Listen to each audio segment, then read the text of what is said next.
Basic में क्या बताएंगे भ्राता? बेसिक वही आज लग्न के बारे में बताएंगे। आज और कल में खत्म कर देंगे लग्न।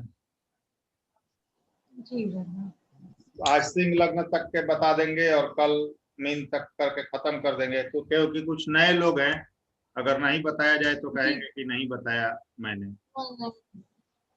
हाँ भ्राता।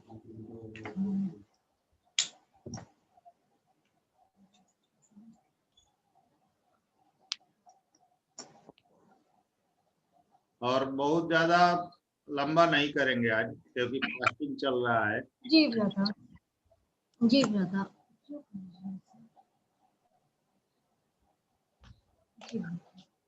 क्या हाल है ब्रजेंद्र जी? नमस्कार गुरुदेव। नमस्कार। ठीक हो गुरुजी? नमस्ते। नमस्कार नमस्कार। ठीक है? ठीक हूँ गुरुजी। यामिनी कैसी हो? बढ़िया हूँ बिग भी, आप कैसे हैं? ठीक हूँ, तुम बताओ, तुम सही हो? जी बस। चलो आप लोग जुड़ेंगे, अपना जब रिकॉर्डेड दे देंगे, क्योंकि ज्यादा मैं लंबा नहीं कर सकता क्योंकि फास्टिंग है। जी भ्राता। इसको जी बिग भी।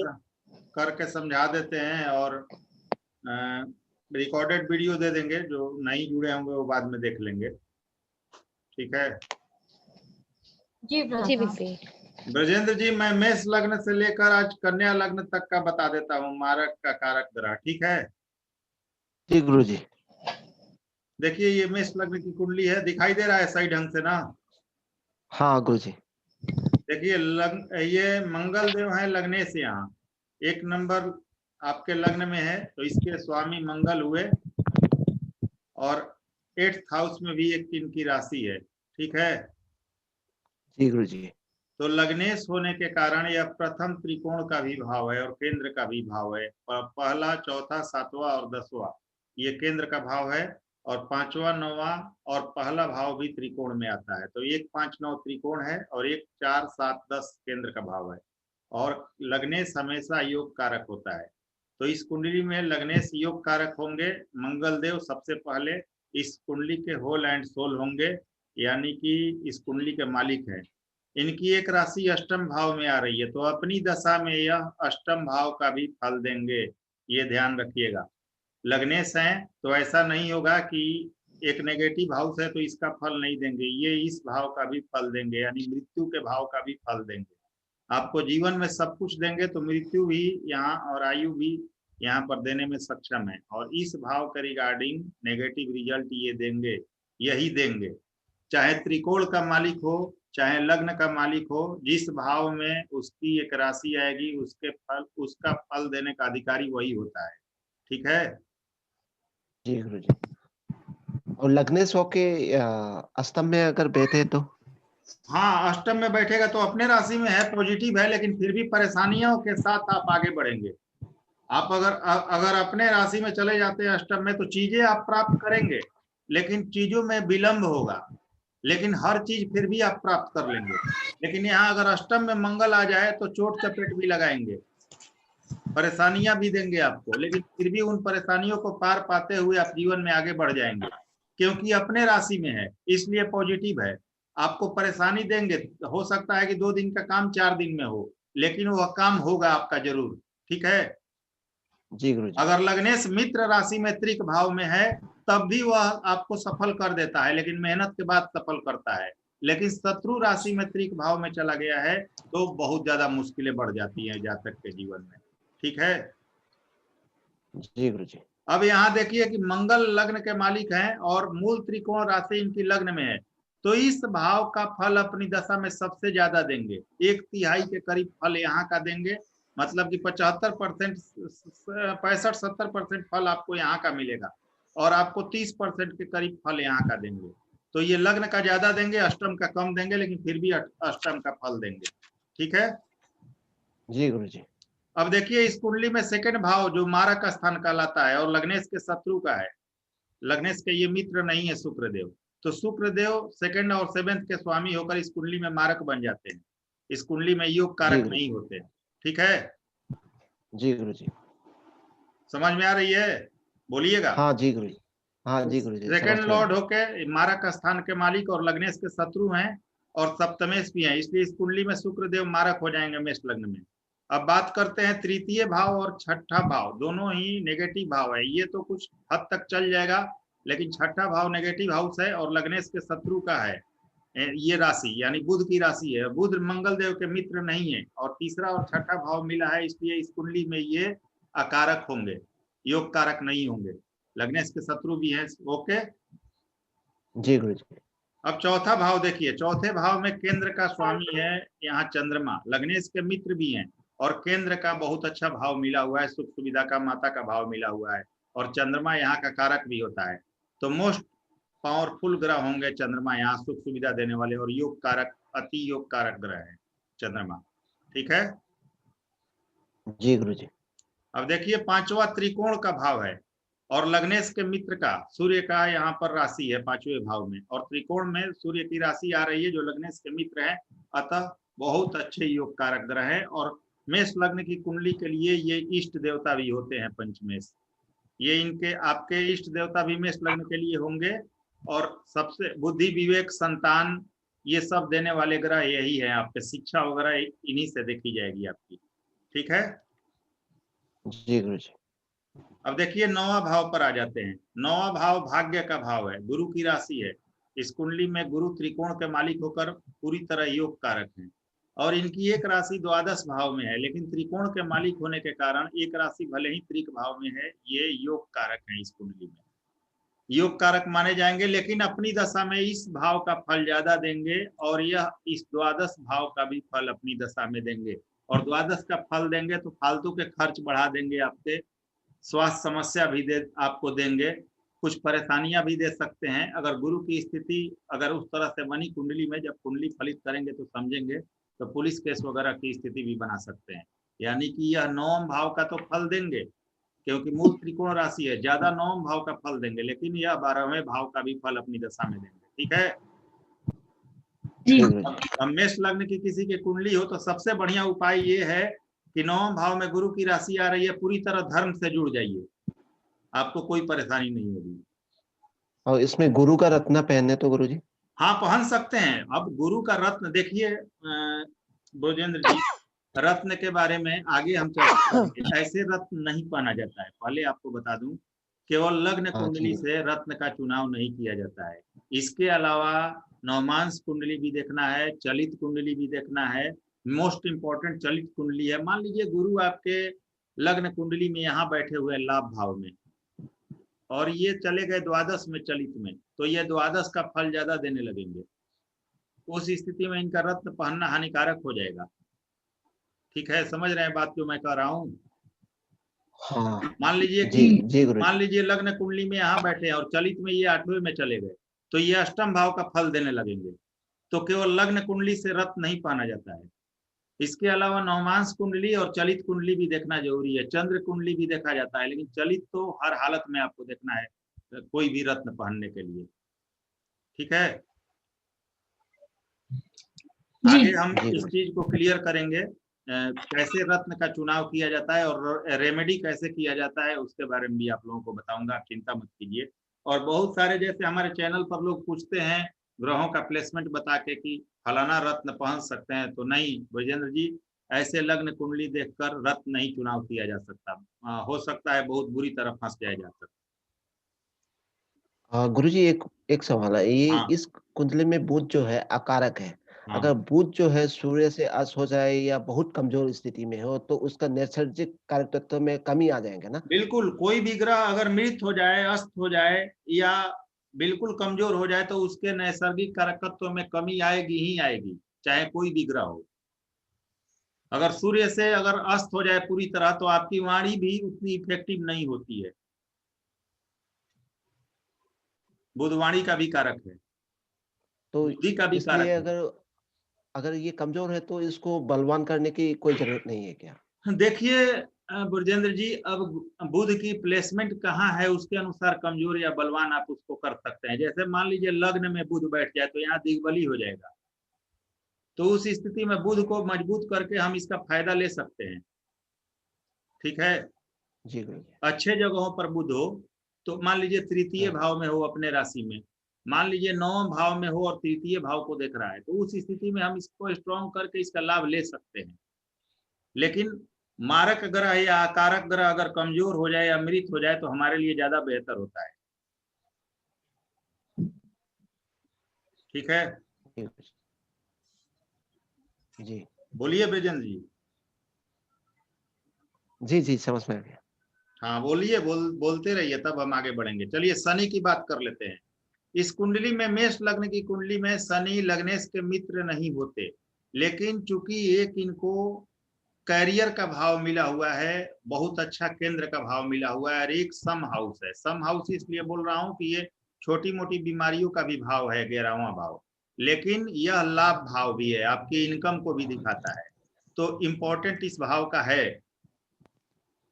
तो एक बहुत अच्छा कैरियर का भाव मिलने के कारण और एक सम हाउस मिलने के कारण इस कुंडली में शनि मारक नहीं होते, सम होते हैं, या आकारक नहीं होते, सम माने जाते हैं, तटस्थ भूमिका में माने जाते हैं। आप कह सकते हैं कि योग कारक इस कुंडली में माने जाते हैं, क्योंकि एक बहुत अच्छा कैरियर का भाव मिला हुआ है।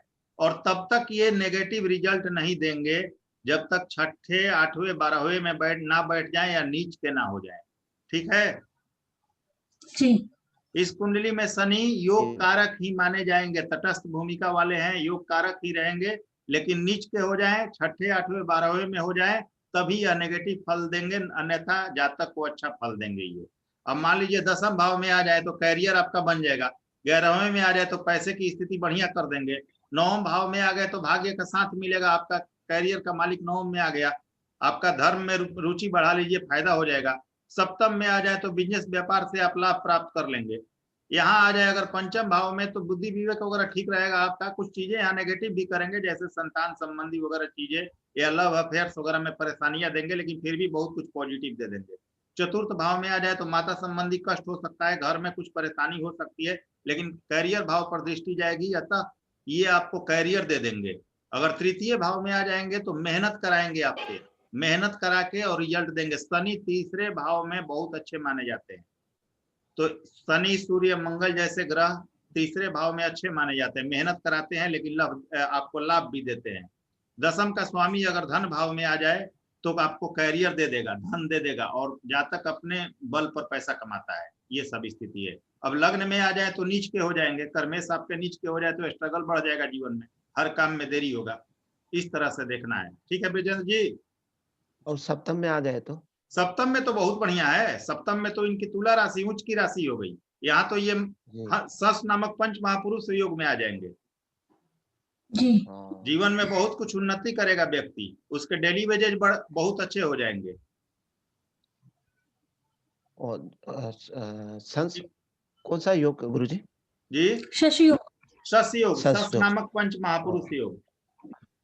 सस शनि योग जो अपने है वो तो अपने राशि में होने से ही होता है ना, नहीं वो उच्च राशि में भी उच्च के गिना राशि में जाता भी होता है, अपने राशि में और अपने उच्च के राशि में भी सस नामक पंच महापुरुष योग बनता है। मंगल बुध गुरु शनि शुक्र ये सभी पंच महापुरुष योग बनाते हैं, अपने राशि में चाहे अपने उच्च की राशि में। शनि यहाँ भी सस नामक पंच महापुरुष योग बनाएंगे और यहाँ भी बनाएंगे। करेक्ट है नीतू जी? जी जी बड़े भाई बिल्कुल ठीक है। समझ गए ब्रिजेंद्र जी? तो सस नामक पंच महापुरुष योग अपने राशि में भी और अपने उच्च की राशि में भी बनता है, लेकिन शर्त यही है कि केंद्र में होना चाहिए। जी जी जी ठीक है, आगे बढ़े। जी जी बड़े भाई। चलिए वृषभ लग्न पर आ जाते हैं। वृषभ लग्न की बात करें तो लग्नेश शुक्र होते हैं, 2 नंबर वृषभ राशि के मालिक शुक्र होते हैं, और शुक्र को एक 6ठा भाव में मिला हुआ है। तो लग्नेश होने के कारण शुक्र देव इस कुंडली में योग कारक होते हैं। एक 6ठा भाव मिला हुआ है तो अपनी दशा में 6ठे भाव का भी फल देंगे, और इस भाव का फल कुछ ज्यादा ही देंगे, क्योंकि मूल त्रिकोण राशि यहाँ इनकी आ रही है, लेकिन लग्न का भी पूरी फल देंगे। तो लग्नेश है इसलिए शुभ माना जाएगा, अपनी दशा में इस भाव का भी फल देंगे, परेशानियां कुछ देंगे लेकिन अच्छा फल ज्यादा देंगे ये, क्योंकि लग्नेश है और लग्नेश हमेशा शुभ होता है। तो लग्नेश यहाँ पर शुक्रदेव योग कारक हुए। अब बात करते हैं दूसरे भाव में बुध देव की राशि है मिथुन राशि और एक पंचम भाव में इनकी राशि है, यानी कि एक धन भाव और एक त्रिकोण का भाव। तो त्रिकोण के स्वामी होने के कारण वैसे ही ये योग कारक है और लग्नेश के अति मित्र हैं बुध देव। तो इस कुंडली में वृषभ लग्न की कुंडली में बुध देव अत्यंत योग कारक हुए, क्योंकि ये जी। त्रिकोण के भी मालिक है, धन भाव के भी मालिक है और लग्नेश के मित्र भी है। ठीक है जी। और एक जी, मारक भाव बोलिए का भी बीरेन स्वामी जी कुछ हुआ। बोल रहे हैं, बोलिए।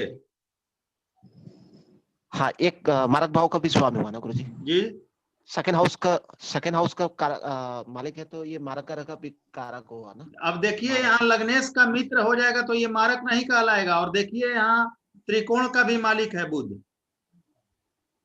जी। आप मोटा मोटी एक प्रिंसिपल समझ लीजिए, जो ग्रह लग्नेश के मित्र होंगे वह करीब करीब योग कारक होते हैं, कुछ स्थितियों को छोड़कर, वो आपको आगे पता चलेगा। अब सेकेंड हाउस मारक का स्थान है, लेकिन एक त्रिकोण का भाव मिला हुआ है, तो ये मारक नहीं आपके लिए है, ये योग कारक ग्रह है बुध देव। यहाँ पर आप लग्नेश का दूसरे भाव में देख लीजिए, दूसरे भाव में मित्र है या शत्रु, उसके अनुसार निर्णय करना है आपको। ठीक है, अब चलिए जी। तृतीय भाव में इनके शत्रु की राशि है और ये भाव नेगेटिव भाव में माना जाता है, अति मेहनत का भाव है, चंद्रमा की राशि है। तो चंद्रमा इस कुंडली में कारक नहीं होंगे, ये इस कुंडली में योग कारक नहीं माने जाएंगे। तो सबसे पहला ग्रह अकारक में चंद्रमा आ गए, मारक नहीं अकारक। मारक ग्रह इसे नहीं बोलते हैं थर्ड भाव के मालिक को, अकारक जो कि आपके लिए शुभ ना हो, शुभ परिणाम देने वाला ना हो। मारक और अकारक में अंतर होता है, ये ध्यान रखिएगा। मारक ग्रह हुआ है जो आपको जबकि आपको सप्तम का मालिक हो सकता है मारक, आपके द्वितीय भाव का मालिक मारक हो सकता है, ये सब मारक हो सकते हैं। लेकिन कोई ग्रह अशुभ, अकारक और मारक में बहुत अंतर है, तो ये अकारक हैं आपके लिए। अब इनकी प्लेसमेंट जिस प्रकार होगी उसके अनुसार फल देंगे। कहीं चंद्रमा आपके चतुर्थ भाव में आ गए तो ये दिग्बली हो जाते हैं यहाँ पर, तो उस स्थिति में आप ये कहेंगे कि मेहनत तो कराएंगे लेकिन फल आपको जरूर देंगे, सुख सुविधा जीवन में जरूर दे देंगे चंद्रमा। ठीक है जी। जी। अब आगे बढ़ते हैं। देखिए चौथे भाव में सिंह राशि भ्राता आ रही है। एक प्रश्न। हेलो, हाँ भ्राता, वो अगर शुक्र अरे चंद्रमा अगर लग्न में बैठ गए हैं तो उच्च के हो जाएंगे, तो क्या फल देंगे? देखिए मारक ग्रह अगर उच्च का होता है ना, प्रियंका जी समझ लीजिए, जी मारक ग्रह जी अगर उच्च का हो जाए तो उसकी पावर और ज्यादा बढ़ जाती है और उसकी मारकत्व में वृद्धि हो जाती है, जी इसका ध्यान रखिएगा। अब षडबल जी। की जैसे हम बात करते हैं तो कोई ग्रह मारक होकर जी। षडबल में बलवान हो जाए तो वो और ज्यादा बली हो जाता है, वो और ज्यादा नेगेटिव फल देता है बली होने के बाद। तो मारक ग्रह अगर उच्च का हो जाए तो उससे आप बहुत अच्छे फल की उम्मीद मत कीजिएगा। हाँ, यहाँ चंद्रमा की अपवाद में स्थिति रख सकते हैं, क्योंकि देखिए ये है चंद्रमा आपके जी। तृतीय भाव मारक नहीं यह है, मेहनत कारक का है। भाव है। अगर लग्न में आ गया तो शुक्र के साथ, कुछ शास्त्रों में जी। वर्णित है कि यहाँ गजकेसरी योग भी शुक्र के साथ चंद्रमा बनाते हैं। तो आप यहाँ लग्न में जब आ जाएंगे तो मारक नहीं है, अकारक है, तो मेहनत करा के आपको फल देंगे, मेहनत आपकी बढ़ जाएगी लेकिन फल मिलेगा आपको। ठीक है, यही अगर मंगल उच्च के होकर बैठ जाएं, मान लीजिए कि भाग्य भाव जी। में मंगल अगर बैठ जाए आपके उच्च होके, जो कि इस कुंडली में मारक हैं, और ये उच्च के हो जाए आपके भाग्य भाव में 10 नंबर मकर राशि में, तो ये ज्यादा परेशानी देंगे जातक को, चीजें आसानी से प्राप्त नहीं होने देंगे, भाग्य का साथ आसानी से प्राप्त नहीं होता है। ठीक है, और प्रियंका जी मंगल देव बोलिए। अगर नीच के हो जाएं? हाँ, नीच के हो जाए तब तो फिर बात ही क्या करना है। जो ग्रह अकारक जी। या मारक है वो नीच का हो जाए तो सबसे ज्यादा नेगेटिव हो गया। जी इसी तरह समझ में आ मतलब ये गई? चंद्रमा, इसी तरह अगर गुरुजी चंद्रमा ये वृश्चिक राशि में आ जाए तो निष्क तेज हो बोलिए जाए। विजेंद्र जी। ये चंद्रमा जो है वृश्चिक राशि में सप्तम में आ जाए तो और भी अकारक बन जाएंगे। बिल्कुल, चंद्रमा अगर नीच का हो जाए तो अकारक तो स्वाभाविक है कि बन जाएगा, क्योंकि इस कुंडली में एक तो योग कारक नहीं है और दूसरे नीच का हो गया तो और ज्यादा परेशानी दे देगा जातक को। योग कारक ग्रह अगर उच्च के हो जाए तो ज्यादा बेहतर होते हैं, और योग कारक ग्रह नीच के हो जाए, मान लीजिए कहीं आपके कुंडली के योग कारक ग्रह नीच के हो जाए, जैसे कि मान लीजिए इस कुंडली की बात करें तो शनि की ही बात करते हैं, तो शनि अगर नीच के हो जाएं तो शनि क्या करेंगे, यहाँ हो जाए तो बहुत ज्यादा परेशानियां देंगे, जबकि कैरियर के मालिक है शनि। चाहे कोई भी ले लीजिए, सूर्य को ही ले लीजिए, सूर्य अगर नीच के हो जाए यहाँ पर तो बहुत ज्यादा परेशानियां देते हैं। चाहे कोई भी योग कारक ग्रह, यहाँ बुध को ही ले लेते हैं, बुध अगर आपके नीच के हो गए तो बुध ही बहुत ज्यादा परेशानी देने लगेंगे, जबकि योग कारक है। और जो ग्रह आपके मारक होकर या आकारक होकर नीच का हो जाए तो आपके जीवन में संघर्षों को बहुत ज्यादा बढ़ा देगा, उस भाव के रिगार्डिंग अच्छे फल नहीं देगा आपको। ठीक है। तो गुरुजी अगर चंद्रमा नीच का हो जाए, चंद्रमा खराब हो जाए तो बच्चों का कुंडली में तो पढ़ाई का मन नहीं लगेगा ना? क्या चीज? अगर चंद्रमा अगर नीच का हो जाए, चंद्रमा कारक हो जाए तो बच्चों का पढ़ाई में मन नहीं लगेगा ना?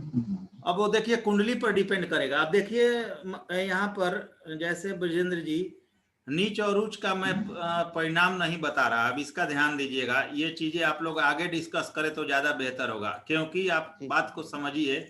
अगर नीच का हम परिभाषा यहाँ पर डिफिनेशन हम निकालने लगे तो अगर लग्न कुंडली में देख रहे हैं कि चंद्रमा नीच का है, लेकिन वही नवमांश कुंडली में चंद्रमा उच्च का हो गया तो इसके नीचता में बहुत फर्क आ जाएगी। समझ रहे हैं? अगर लग्न कुंडली में देख रहे हैं कि चंद्रमा नीच का है और वही चंद्रमा नवमांश में वर्गोत्तम है और अच्छे भाव में है, तो उसके फल में अंतर आ जाएगा। अगर लग्न कुंडली में समझ रहे हैं कि वो बहुत बुरी स्थिति में और नवमांश कुंडली में वो पुष्कर नवमांश में चला गया है, तो उसके स्थिति में फर्क आ जाएगा। अगर लग्न कुंडली में वो नीच का है और चलित में अगर नीचता के अलग हो गया, दूसरे भाव में चला गया, दूसरे राशि में चला गया, तब क्या करेंगे आप? तो इस तरह से केवल लग्न कुंडली से कोई ग्रह नीच का फल देगा या ऊंच का फल देगा उसका विचार करना उचित नहीं है। और कोई भी ग्रह एक निश्चित डिग्री तक नीच का और ऊंच का होता है। और नीच का परिभाषा मैं आप लोगों को बता देता हूं, समझ लीजिए। नीच का परिभाषा ये नहीं होता है कि वो ग्रह पूरी तरह से नेगेटिव हो गया, इसका ध्यान रखिएगा। नीच का होना ये नहीं बताता है कि वह ग्रह पूरी तरह से नेगेटिव हो गया, वो आपको बहुत नेगेटिव फल देगा। नेगेटिव फल तभी देगा जब वो कुंडली में अकारक हो। अब बात को समझिए मैं क्या कर रहा हूं। नीचता में कमी होना एक बल के कमी को बताता है, उस ग्रह के एक बल में कमी को बताता है। ये नहीं कहता है कि वो ग्रह आपके लिए मारक हो गया, वो कमजोर हो रहा है, ये बताता है। अब देखिए इस चीज को, जहां कोई ग्रह उच्च का होता है उससे जैसे जैसे आगे बढ़ता जाएगा, वो अगर जैसे चंद्रमा यहाँ उच्च के होते जाएंगे, हो जाते हैं लग्न में 2 नंबर में, तो जैसे जैसे चंद्रमा आगे बढ़ते जाएंगे उनका बल कम होता जाएगा, केवल बल कम होता जाता है।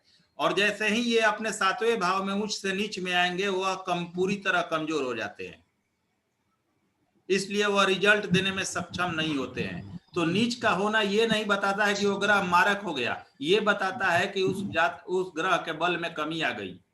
ठीक है, उसको बलवान करके अगर योग कारक है तो लाभ भी लिया जा सकता है। आगे हम लोग जब कुंडली डिस्कस करेंगे तो कोई नीच का ग्रह कैसा परिणाम देगा, वक्री ग्रह कैसा देगा, उच्च का वक्री कैसा देगा, नीच का वक्री कैसा देगा, ये सभी हम डिस्कस करेंगे चीजें।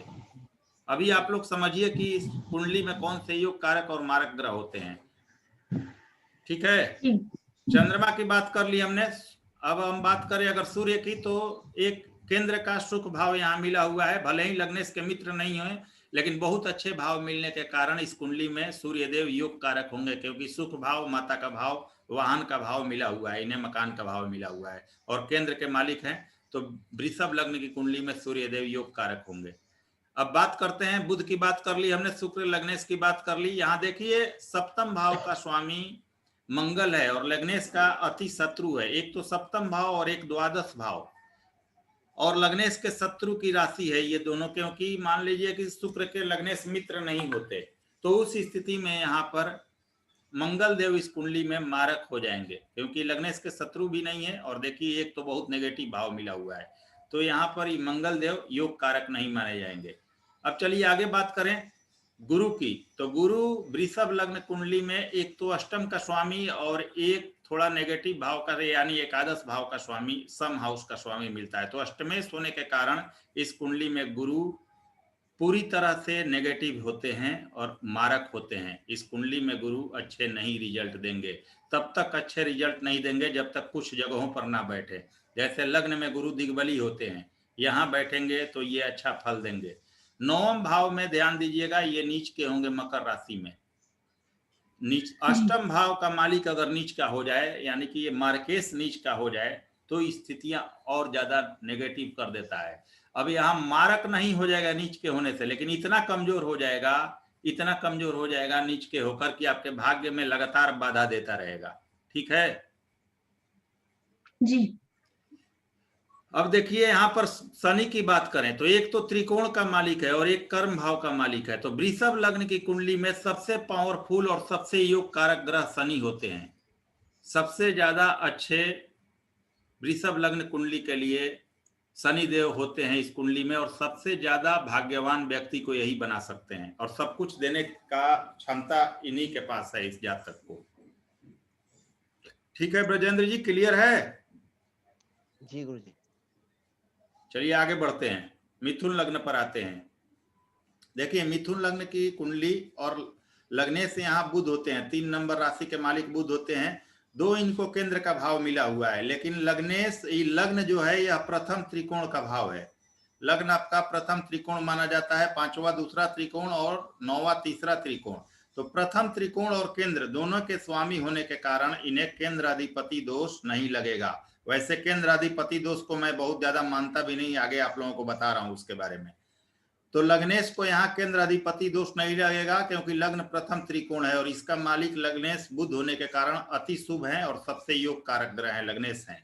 अब दूसरा बात करें, इनके शत्रु की राशि यहाँ पर चंद्रमा की आएगी, धन यहाँ सेकंड भाव में चंद्रमा और बुध। अगर बुध की बात करें तो ये इनके मित्र नहीं है चंद्रमा, और इस कुंडली में योग कारक नहीं माने जाते चंद्रमा भी और सूर्य भी, क्योंकि तृतीय भाव की बात करें तो ये नेगेटिव हाउस है कुछ बहुत हद तक। हालांकि कुछ चीजों के लिए अच्छा भी है, लेकिन पहले के शास्त्रों में तो तीसरे भाव को बहुत अच्छा कभी नहीं कहा गया है। आज के डेट में तो हम इस तरह मान सकते हैं कि ये मीडिया का भाव है, आपके यूट्यूब चैनल का भाव है, आपके मेहनत का भाव है, आपके पराक्रम का भाव है। मेहनत करेंगे तभी भाग साथ देता है आपका। लेकिन चंद्रमा और सूर्य इस कुंडली में कारक नहीं होते मिथुन लग्न की कुंडली में। ठीक है जी। आगे बढ़ते हैं। पंचम भाव के मालिक शुक्र हैं, और शुक्र को एक द्वादश भाव 12वां भाव भी मिला हुआ है मिथुन लग्न की कुंडली में, लेकिन त्रिकोण के मालिक और लग्नेश के मित्र होने के कारण इस कुंडली में सर्वथा योग कारक हैं, तो ये योग कारक माने जाएंगे। अपनी दशा में यह 12वें भाव का भी फल देंगे, और इस भाव का नेगेटिव फल भी अपनी दशा में देंगे, परेशानियां भी जातक को देंगे, भले ही योग कारक है, लेकिन यहाँ का बहुत ज्यादा फल देंगे, क्योंकि पंचम भाव में इनकी एक मूल त्रिकोण राशि आ रही है। तो ये योग कारक हैं शुक्रदेव यहाँ पर। अब बात करें छठे भाव में मंगल की राशि है, जो कि बुध के शत्रु माने जाते हैं। बुध के लिए योग कारक नहीं, बुध के लिए मित्र नहीं है, और छठा भाव त्रिक भाव है और एक सम हाउस मिला हुआ है 11th हाउस, और लग्नेश के शत्रु होने के कारण यह इस कुंडली में योग कारक नहीं माने जाते।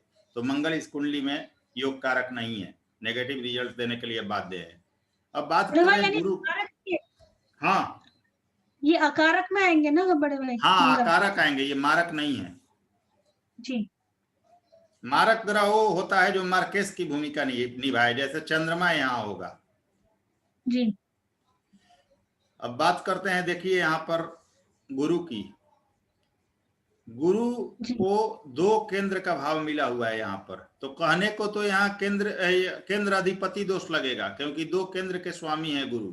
लेकिन मैंने आज तक जितनी भी कुंडलियां देखी हैं, हजारों लाखों कुंडलियां देखी है, उसमें कभी भी गुरु को मिथुन लग्न में नेगेटिव रिजल्ट देते नहीं देखा है, और तब तक नहीं देखा है जब तक कि ये किसी नेगेटिव भाव में ना चले जाएं, नीच के ना हो जाएं, या गलत प्लेसमेंट ना हो जाए इनका, क्योंकि 2 केंद्र का स्वामी कभी गलत रिजल्ट नहीं देता, ये ध्यान दीजिएगा। कभी भी आप लोग अप्लाई कीजिएगा इस चीज को।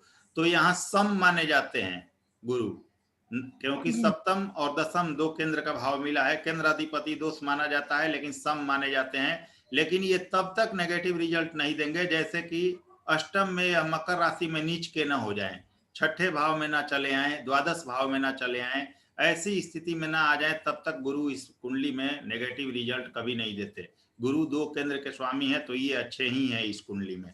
और आप लोग अप्लाई कीजिएगा आगे, जब भी कुंडली मिले तो उसमें आप लोगों को पता चले गुरु ने रिजल्ट खराब नहीं दिया है। यहाँ बात करें आपके शनि की, तो केंद्र के एक त्रिकोण के मालिक हैं शनि, और एक अष्टम भाव भी मिला हुआ है। तो त्रिकोण के मालिक और लग्नेश के मित्र होने के कारण इस कुंडली में शनिदेव योग कारक होंगे।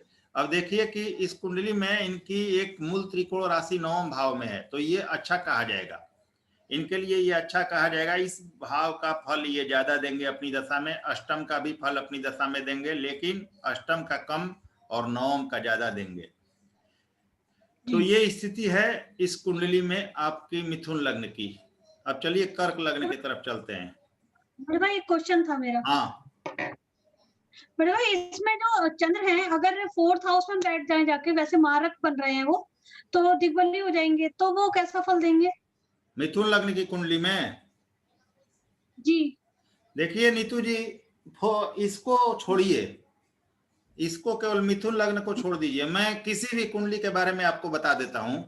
अगर मारक ग्रह दिग्बली भाव में जाके बैठेगा, जैसे मंगल दशम में दिग्बली होगा, सूर्य दशम में दिग्बली होगा, शुक्र चंद्रमा चतुर्थ में दिग्बली होंगे, शनि जो है वो आपके सप्तम में दिग्बली होंगे, बुध और गुरु लग्न में दिग्बली होते हैं। तो मान लीजिए कोई भी ग्रह जो मारक है कुंडली में, आकारक है कुंडली में, और जाकर अपने दिग्बल भाव में बैठता है, यानी बड़ी कोई भी ग्रह हो, मैं किसी की बात बोल रहा हूं, केवल चंद्रमा की नहीं बोल रहा हूं। तो देखिए मारक या आकारक ग्रह दिग्बल भाव में जाएगा तो क्या कराता है, पहले आपको संघर्ष कराएगा, संघर्ष जरूर कराएगा, क्योंकि अपने मारकत्व को या जो आकारक है उसकी स्थिति को नहीं छोड़ सकता है, उसका फल तो वो देगा। आपको स्ट्रगल जीवन में जरूर कराएगा शुरू के फेज में, लेकिन ध्यान रखिए कि दिग्बल का प्रभाव आपको जीवन में जरूर देगा, एक ना एक बार वो अपने दिग्बल का प्रभाव आपको जरूर देगा। आप चंद्रमा यहाँ पर चतुर्थ भाव में आ जाए तो भले ही जातक को बहुत मेहनत कराएं, बहुत स्ट्रगल कराएं, चीजें आसानी से प्राप्त न होने दे, लेकिन जीवन में एक बार उसको मकान वाहन का सुख जरूर दे देंगे। ठीक है, तो स्ट्रगल कराएंगे लेकिन दे देंगे। और योग कारक ग्रह अगर दिग्बली हो जाए तो बहुत ज्यादा फल देता है, बढ़िया, और शुरू से ही अच्छा फल देता है। ठीक है, इसको आप लोग नोट कर लीजिए। अब सूर्य, कल ही मैंने बताया था कि 10वें भाव में हो, नीच के भी राशि में हो तो सरकारी नौकरी दे देते हैं, भले ही पिता की मृत्यु हो जाए, लेकिन सरकारी नौकरी फिर भी दे देते हैं क्योंकि दिग्बली होते हैं। कर्क लग्न की बात करते हैं। कर्क लग्न में आप देखिए एक इंटरेस्टिंग फैक्ट है, लग्नेश के मित्र हैं सूर्यदेव चंद्रमा के, लेकिन ना चंद्रमा के कुंडली में ये कारक होते हैं, मतलब कर्क लग्न में ना सूर्य कारक होते हैं, ना सिंह लग्न में चंद्रमा कारक होते हैं। ये जल तत्व राशि है और ये अग्नि तत्व राशि है, लेकिन दोनों में यहाँ पर कारक नहीं माना जाता है, यहाँ सूर्य को और सूर्य में चंद्रमा को। तो यहाँ अग्नि तत्व राशि होने के कारण सूर्य को स्थान मित्रता में होने के बाद भी योग कारक का नहीं दिया जाता। तो चंद्रमा इस कुंडली में योग कारक हुए कर्क लग्न की, लेकिन सूर्य यहाँ पर योग कारक नहीं होंगे। अब यहाँ बात करें, तीसरे भाव में बुध की राशि है और एक द्वादश भाव में बुध की राशि है, तो बुध इनके शत्रु हैं, तो बुध देव इस कुंडली में अकारक होते हैं। चौथे भाव की बात करें, शुक्र को एक इनके मित्र बहुत अच्छे नहीं है, लेकिन यहाँ पर शुक्र को केंद्र का भाव मिला हुआ है, बहुत अच्छा सुख भाव मिला हुआ है, और एक आय भाव में राशि मिली हुई है। तो अच्छे भाव मिलने के कारण शुक्र इस कुंडली में भले ही लग्नेश के मित्र ना हो, ये योग कारक माने जाते हैं। अब यहाँ मंगल की बात देखिए, त्रिकोण में इनकी एक राशि है और एक कर्म भाव के स्वामी है, तो दोनों अच्छा भाव मिला हुआ है और लग्नेश के मित्र हैं, तो मंगल इस कुंडली में सर्वथा योग कारक है।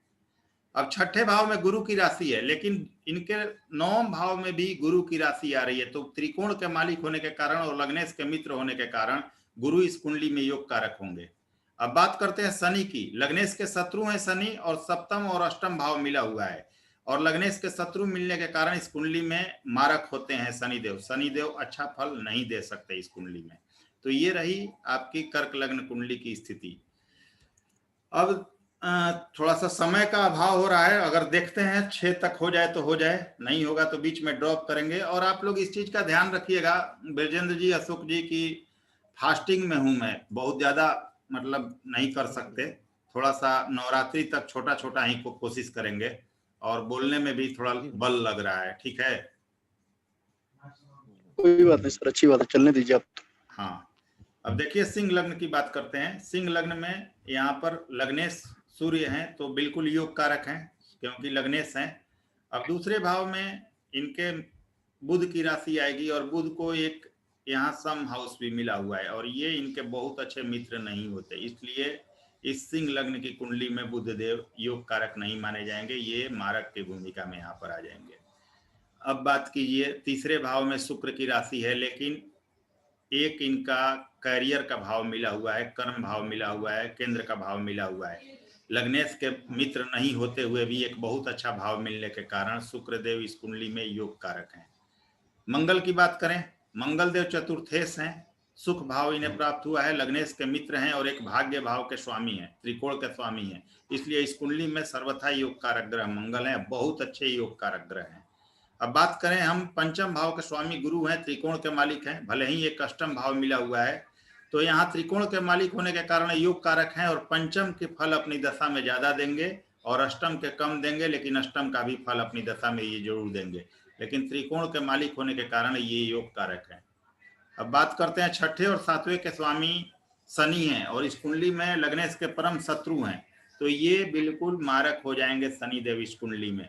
तो ये स्थिति है इस कुंडली की। अब देखिए कि यहाँ पर चंद्रमा को देखिए, जैसे कर्क लग्न में मैंने बताया था, सिंह लग्न में चंद्रमा को एक फालतू का घर व्यय का भाव मिला हुआ है, इसलिए इस कुंडली में चंद्रमा योग कारक नहीं होंगे लग्नेश के मित्र होते हुए भी। कर्क लग्न में सूर्य योग कारक नहीं होते और सिंह लग्न में चंद्रमा नहीं होते। अब देखिए यहाँ कन्या लग्न की बात कर लेते हैं। कन्या लग्न में लग्नेश बुध देव हैं और इन्हें कर्म भाव मिला हुआ है, लग्नेश हैं, 2 केंद्र का भाव है, उससे कोई दिक्कत नहीं है, ये योग कारक हैं इस कुंडली में बुध देव। दूसरे की बात करें तो धन भाव के स्वामी यहाँ शुक्र हैं, जो कि इनके अति मित्र हैं और एक त्रिकोण का मालिक हैं शुक्रदेव, त्रिकोण भाव के मालिक भी हैं, अतः मित्र और त्रिकोण के मालिक होने के कारण इस कुंडली में शुक्रदेव बहुत अच्छे योग कारक ग्रह हैं। तृतीय भाव की बात करें, तृतीय भाव के मालिक मंगल देव बनते हैं और इन्हें अष्टम भाव भी प्राप्त है, तो अष्टमेश होने के कारण इस कुंडली में और लग्नेश के शत्रु होने के कारण मंगल देव मारक हो जाते हैं और ये मतलब अकारक और मारक की भूमिका में यहाँ पर आ जाएंगे और अच्छा फल कभी नहीं देंगे इस कुंडली में। अब देखिए यहाँ पर चतुर्थ भाव में गुरु की राशि है, 9 नंबर राशि धनु राशि, और यहाँ पर देखिए अगेन सप्तम भाव में भी है, तो केंद्राधिपति दोष लगेगा, लेकिन वही नियम अप्लाई होगा यहाँ पर, जब तक गुरु नेगेटिव भाव में या नीच के ना हो जाए इस कुंडली में नेगेटिव रिजल्ट नहीं देंगे। तो यहाँ पर सम तटस्थ अवस्था में गुरु को रखा जाएगा, तब तक खराब रिजल्ट नहीं देंगे जब तक नेगेटिव ना हो जाए कुंडली में।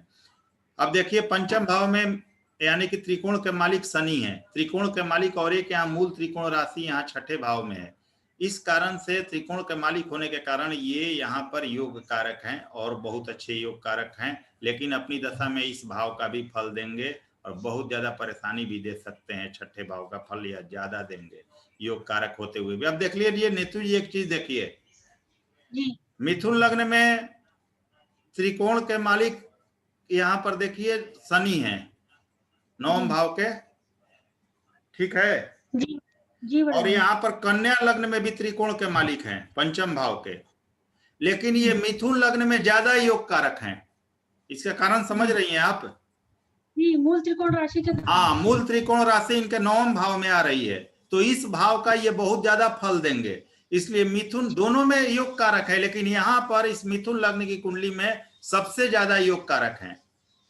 कन्या लग्न की कुंडली में भी योग कारक है, लेकिन उतने अच्छे नहीं है, उतने बेहतरीन नहीं माने जाएंगे जितने मिथुन लग्न की कुंडली में, क्योंकि ज्यादा फल वह 9 भाव का मिथुन लग्न में देंगे और यहाँ ये ज्यादा फल देंगे छठे भाव का।